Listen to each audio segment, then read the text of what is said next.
हरे कृष्णा। तो किसी कारण से जो रिकॉर्डिंग है वो पॉज हो गई थी।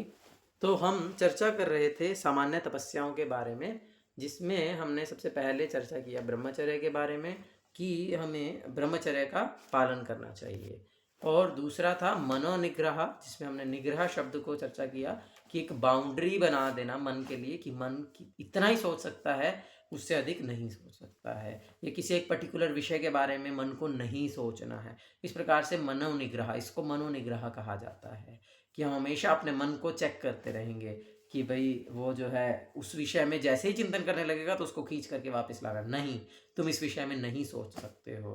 हाँ, इसको बोलते हैं मनोनिग्रह। सेम है इंद्रिय निग्रह। जैसे कान है वो सब कुछ सुनना चाहते हैं, आंखें हैं सब कुछ देखना चाहती हैं, जीभ है सब कुछ टेस्ट करना चाहते हैं, लेकिन निग्रह, उसको बाउंड्री लगाना है कि नहीं, तुम केवल इतना ही देख सकते हो, तुम ये चीज़ नहीं देख सकते, तुम केवल इतना ही सुन सकते हो, तुम ये नहीं सुन सकते, तुम केवल यही खा सकते हो, ये नहीं खा सकते। इसको बोलते हैं इंद्रिय निग्रह। तो ये जो है ये तपस्या है ना। तो ये सामान्य तपस्याएं हैं। तपस्या का प्रभुपाद जी ने बहुत सुंदर अर्थ दिया है, वॉलेंटरीली एक्सेप्टिंग इनकन्वीनियंस। अपनी इच्छा से कुछ असुविधाजनक स्थिति को स्वीकार करना ही तपस्या कहलाता है। तो इसीलिए ये सब तपस्याएं हैं। तो ये हमको तो जैसे इसके बाद है फिर दान देना।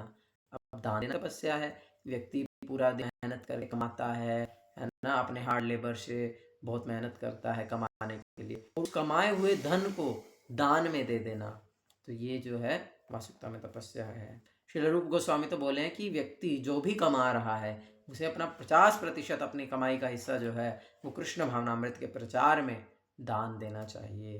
तो यदि एटलीस्ट नॉट 50%, एटलीस्ट हम जितना दे सकते हैं हमें वो जो है अपने कमाई का हिस्सा, जो भी कृष्ण भक्ति में लगे हैं, कृष्ण भक्ति के प्रचार में लगे हुए हैं, उन्हें ऐसे साधुओं को दान में देना चाहिए, जिससे कि वो कृष्ण भक्ति का प्रचार कर सकें। सत्य, सत्य बोलना ये भी तपस्या है ना। सच बोलने में तपस्या होती है। हम बहुत बार झूठ बोल करके अपने काम को इजीली बना सकते हैं, जल्दी कर सकते हैं, या उतना हमको हो सकता है हार्ड लेबर ना करनी पड़े, लेकिन जो है सत्य बोलना है, चाहे हमको उसमें थोड़ी कठिनाई भी हो, तो ये भी तपस्या है। देन शुद्धि माने स्वच्छता का पालन करना, शुद्ध रहना, आंतरिक और बाह्य रूप से, यानी शौच क्रिया के बाद स्नान करना, है ना।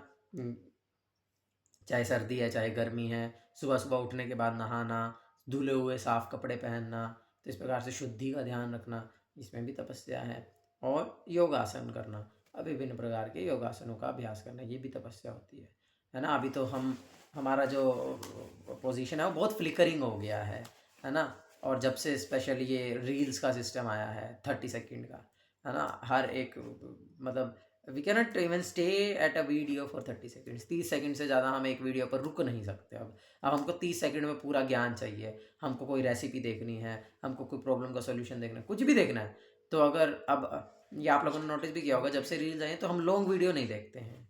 लोगों ने लॉन्ग वीडियोस को देखना बहुत कम कर दिया, just they want to see reels, है ना। तो हमारा क्या बोलते हैं, कौन सा स्पैन, अटेंशन स्पैन जो है वो एकदम कम होता जा रहा है।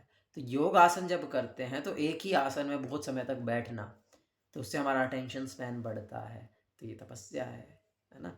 तो इसीलिए ये विभिन्न प्रकार की तपस्याएं हैं जो कि वास्तविकता में सामान्य है, जनरल है, और इससे धीरे धीरे व्यक्ति कृष्ण भावनामृत को प्राप्त किया जा सकता है। लेकिन विशेष तपस्या प्रभुपाद जी आगे बता रहे हैं, वो विशेष प्रक्रिया क्या है कि हमें शुद्ध भक्त की संगति को प्राप्त करना है, शुद्ध भक्त का संग पाना है, और ऐसे शुद्ध भक्त के संग से और उनके मार्गदर्शन में हमें क्या करना है। सबसे पहले हमें विधि निषेधों का अनुसरण करना है, मतलब 4 नियमों का पालन करना है, और दूसरा क्या करना है, भगवान की सेवा करनी है।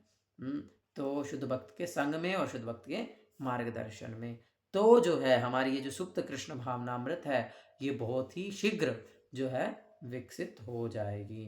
तो 4 नियम क्या हैं, अवैध मैथुन से दूर रहना, मांसाहार नहीं करना, नशा नहीं करना, और जुआ नहीं खेलना, है ना। तो ये सब आप डिटेल में जानते ही हैं, और इसके बारे में अगर हम चर्चा करेंगे तो पूरी एक क्लास हो जाएगी। तो इसीलिए हम इसको अभी तो चर्चा नहीं कर रहे हैं। तो इसीलिए इनको हमें विशेष रूप से पालन करना है। और इसमें सबसे महत्वपूर्ण है शुद्ध भक्ति की संगति को प्राप्त करना। तो जो है हम बहुत ही शीघ्रता से जो है सुप्त कृष्ण भावनामृत को जागृत कर पाएंगे। तो इसीलिए जो है ये वास्तविक प्रायश्चित है, ये वास्तविक तपस्या है। तो इसीलिए जो है यहाँ पर आज हमने चर्चा किया प्रायश्चित और तपस्या के बारे में, कि जो है व्यक्ति को प्रायश्चित क्यों करना चाहिए और फिर वो प्रायश्चित किस प्रकार का करना चाहिए, क्या वास्तविक प्रायश्चित है। वो वास्तविक प्रायश्चित है अपने सुप्त कृष्ण भावनामृत को जागृत करना, और उसके लिए तपस्या है। तो इसीलिए जो यहाँ पर अब जो हम आगे जो इस श्लोक में जो चर्चा किए गए हैं उन वेगों की चर्चा करेंगे। तो जैसे जो है इसमें 6 प्रकार के वेगों की बात हुई है, जिनको हम अपने नेक्स्ट सेशन में कल चर्चा करेंगे इन वेगों के बारे में, जो कि हैं वाचो वेगम, मनसा क्रोध वेगम, जिह्वा वेगम, उदर उपस्थ वेगम। हाँ, तो यहाँ पर जो 6 वेग हैं अगर आप देखेंगे तो उनको 3 पार्ट्स में कैटेगराइज किया जा सकता है। हाँ, जैसे कि जो वाचो, वाचो माने बोलने का, जो वाणी का जो वेग है, जो वाणी का जो वेग है उसको बोल सकते हैं हम वाचा।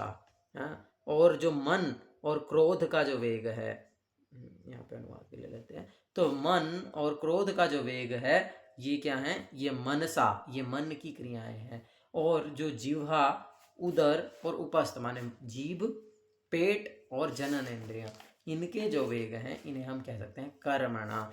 ये जो है हमारे शरीर से संबंधित हैं, तीनों एक ही लाइन में होती है इंद्रियां। तो ये 3 प्रकार के वेग हैं जो एक व्यक्ति के जीवन में आते हैं। जैसे कि हम, जैसे मैंने स्टार्टिंग में भी चर्चा किया कि समुद्र जो है, जैसे मान लीजिए समुद्र की लहरें जब आती हैं तो वो कितनी फोर्स से आ रही हैं, उसको हम वेग कहते हैं, कि बड़े वेग से जो है समुद्र की लहरें आ रही हैं। तो जब कोई व्यक्ति मान लीजिए समुद्र तट पर, समुद्र के मतलब एकदम ऐसे बीच में खड़ा है, मतलब तट पर, तो क्या होता है, एक लहर आती है बहुत वेग के साथ। तो वेग के साथ जब वो लहर आती है तो व्यक्ति को पता है कि ये लहर क्या करेगी, अभी मुझे तट की ओर धकेलेगी। और चलो तट की ओर धकेलेगी तो कोई बात नहीं, लेकिन जब ये लहर आगे जा करके फिर से वापिस आएगी, तब ये लहर क्या करेगी, तब ये लहर मुझे वापिस समुद्र में ले जाएगी। तो फिर हम ऐसी स्थिति में खड़े होते हैं जहां पर कि उस लहर के वेग से हम समुद्र की ओर ना बह जाएं, हम उस वेग के साथ ना बह जाएं, है ना, कि मैं अपनी स्थिति में बना रहूं, मैं वहां पर खड़ा रहूं।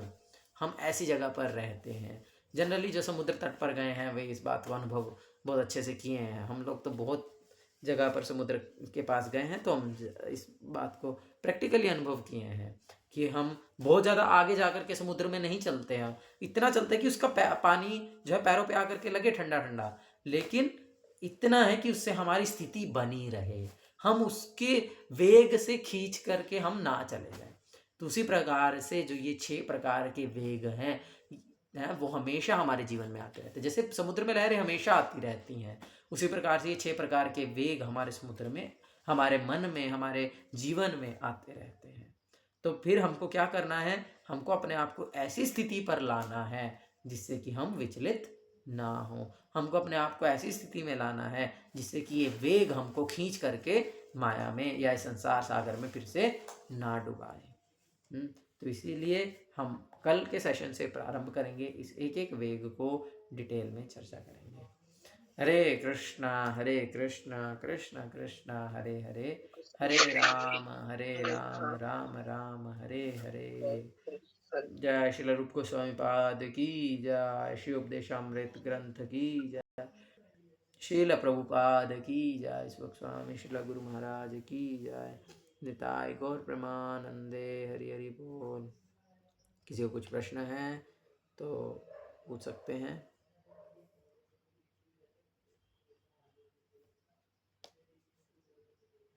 हरे कृष्णा।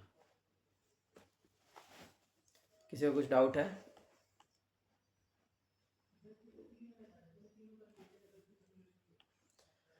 ठीक है जी, डाउट नहीं है तो फिर हम यहीं पर एंड करते हैं। हरे कृष्णा।